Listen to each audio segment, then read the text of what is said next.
नमस्कार, city post में आपका स्वागत है। मैं हूं आपके साथ मुकेश कुमार सिंह। बिहार सरकार के पूर्व मंत्री नरेंद्र सिंह जो बेहद खफा चल रहे हैं सूबे के मुखिया नीतीश कुमार से। 36 का आंकड़ा है दोनों के बीच। नरेंद्र सिंह ने प्रेस को संबोधित करते हुए खुले सफेद से राज्य सरकार पर हमला किया है और कहा है कि राज्य सरकार की तैयारी, जो पटना में आपदा आई, जो बाढ़ से लोग त्राहिमाम करते दिखे, कई मोहल्ले 15 दिनों तक जो है जल जमाव से जो है जूझते रहे, घर से लोगों का निकलना मुहाल था, लोग खाने के लिए तरस रहे थे और इस समय में सरकार कहीं खड़ी नहीं दिख रही थी। जल जमाव के लिए सरकार को पूरी तरह से जिम्मेवार ठहराते हुए नरेंद्र सिंह ने कहा कि सरकार के पास जो जल जमाव हुआ उस जल को निकालने के लिए मैप जो है वह मैप तक खो गया।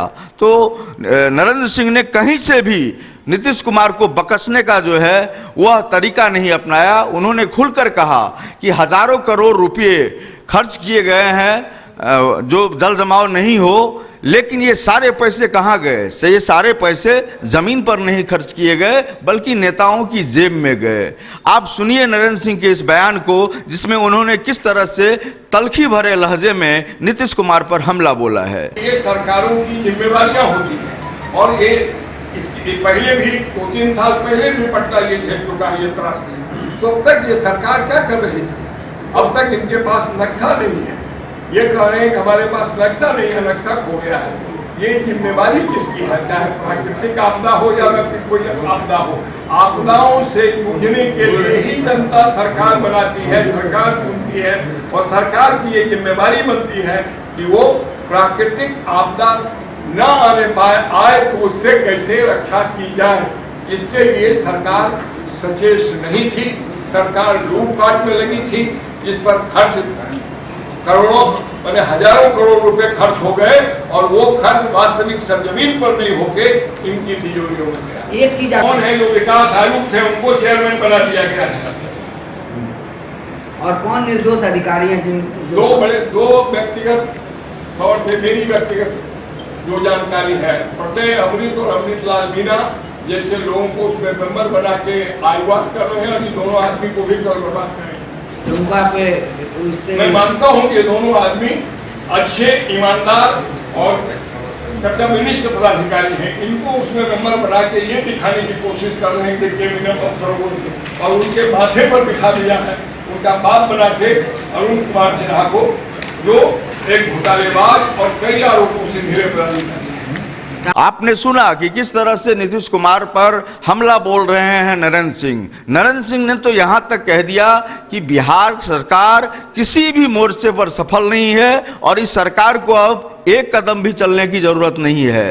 राज्यपाल से उन्होंने सिफारिश करने की बात करी कि यहां पर अब राष्ट्रपति शासन लागू हो। नीतीश कुमार से अब सरकार चलने वाली नहीं है, जनता त्राहिमाम कर रही है, अब उब चुकी है और इस सरकार को उखाड़ फेंकने का काम करेंगे। साथ ही हम ये भी मांग करते हैं कि ये सरकार को बिल्कुल विफल है, ये सरकार को भंग कर दिया जाना चाहिए। राष्ट्रपति से मांग करते हैं कि बिहार में तुरंत राष्ट्रपति शासन लागू करके इस प्राकृतिक विपदा से घिरे हुए लोग जो संकट में हैं उनकी रक्षा करने के लिए वो खुद पहल करें और बिहार में राष्ट्रपति शासन लगाया जाए। और इसी कड़ी में हम आपको यह भी बताना चाहते हैं कि बीते दिनों नरेंद्र सिंह की मुलाकात मुंगेर में आर.के. सिन्हा से हुई, जो कद्दावर नेता हैं बीजेपी के। तो ये कयास लगाया जा रहा है, राजनीतिक गलियारे से ये खबरें निकल कर आ रही हैं, छनकर आ रही हैं कि रुझान है नरेंद्र सिंह का बीजेपी की तरफ। लगता है कि वे आने वाले दिनों में बीजेपी का दामन थाम सकते हैं। और जिस तरह से तल्ख लहजे में उन्होंने नीतीश कुमार पर पूरी तरह से सरकार पर हमला बोला है, यह निश्चित रूप से इशारा कर रहा है कि कहीं न कहीं नरेंद्र सिंह ने अपना इरादा बना लिया है कि वे बीजेपी में अब जाएंगे। इस खबर में इतना ही। हमारी खबर अगर आपको अच्छी लग रही है तो आप हमारी खबरों को शेयर करें, अपने मित्रों से शेयर कराएं, हमारे YouTube चैनल को सब्सक्राइब करें और बेल आइकॉन दबाना नहीं भूलें। शुक्रिया।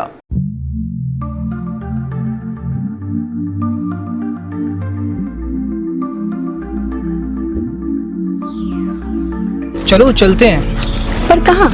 एक सरप्राइज है आपके लिए, थोड़ा सा वेट करो बट चलो। Oh really? Yes. I like surprises, but make sure कि सरप्राइज अच्छा होना चाहिए। डोंट वरी डियर, ये बेस्ट सरप्राइज होगा अभी तक पापा का। मुझे भी सरप्राइज चाहिए। हाँ बेटा, ये सरप्राइज आपके लिए भी है, चलो।